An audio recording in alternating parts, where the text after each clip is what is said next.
At the beginning of the 20th century, the British Empire was the largest empire in human history. At its height, it covered almost a quarter of the world's land surface and governed hundreds of millions of people. Because of its enormous size, it became known as the empire on which the sun never sets. But after the Second World War, this global empire rapidly disappeared. The war had changed everything. Britain emerged victorious in 1945, but victory came at a huge cost. The country was financially exhausted. Infrastructure had been damaged, and maintaining control over such a vast empire became increasingly difficult. At the same time, attitudes across the world were changing. Many colonies had contributed millions of soldiers to the war effort.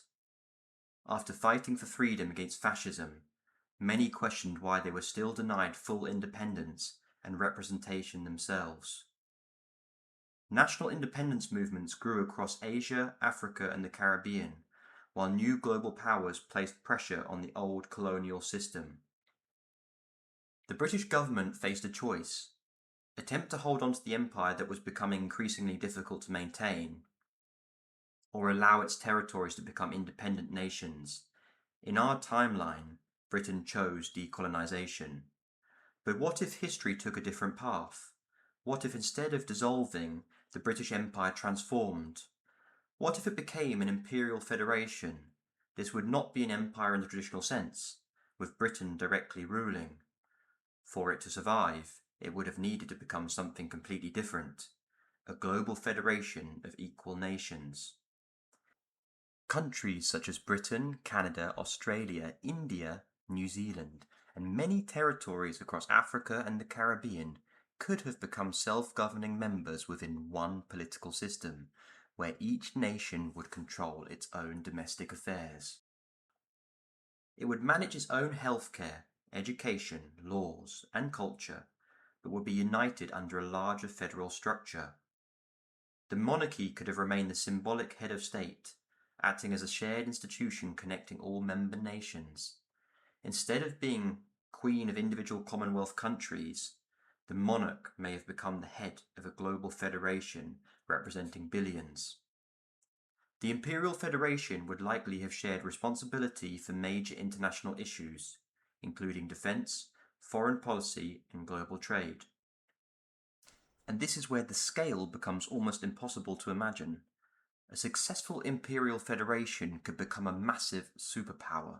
It would combine the financial expertise of Britain, the natural resources of Canada and Australia, and the industrial potential of India.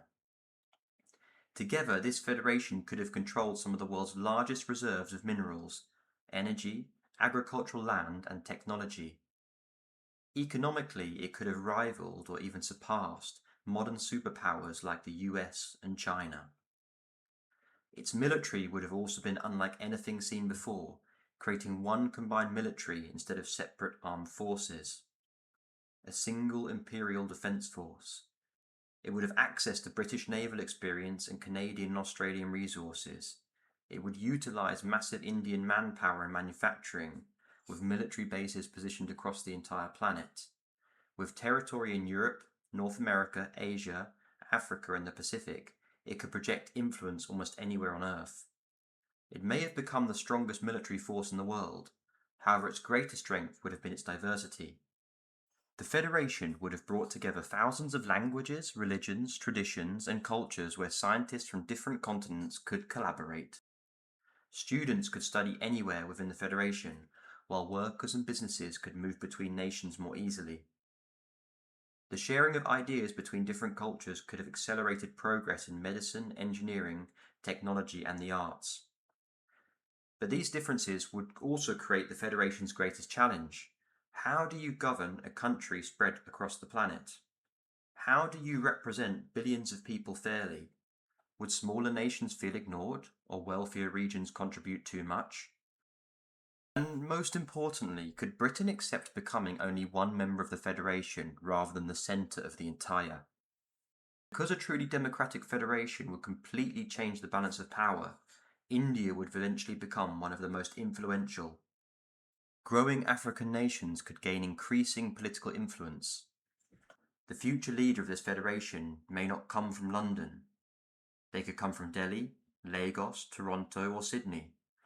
Britain would have needed to give up control to preserve it. Now imagine this federation still existed today.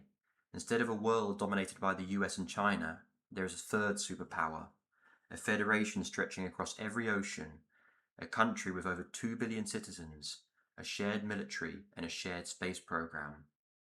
The technological possibilities are enormous. After World War II, Britain already had advanced research in aviation, computer, and nuclear science. Combined with the talent and resources of other member countries, it could have created a space agency capable of competing with NASA. It may have launched its own missions to the moon, built independent space stations, and become a leader in artificial intelligence.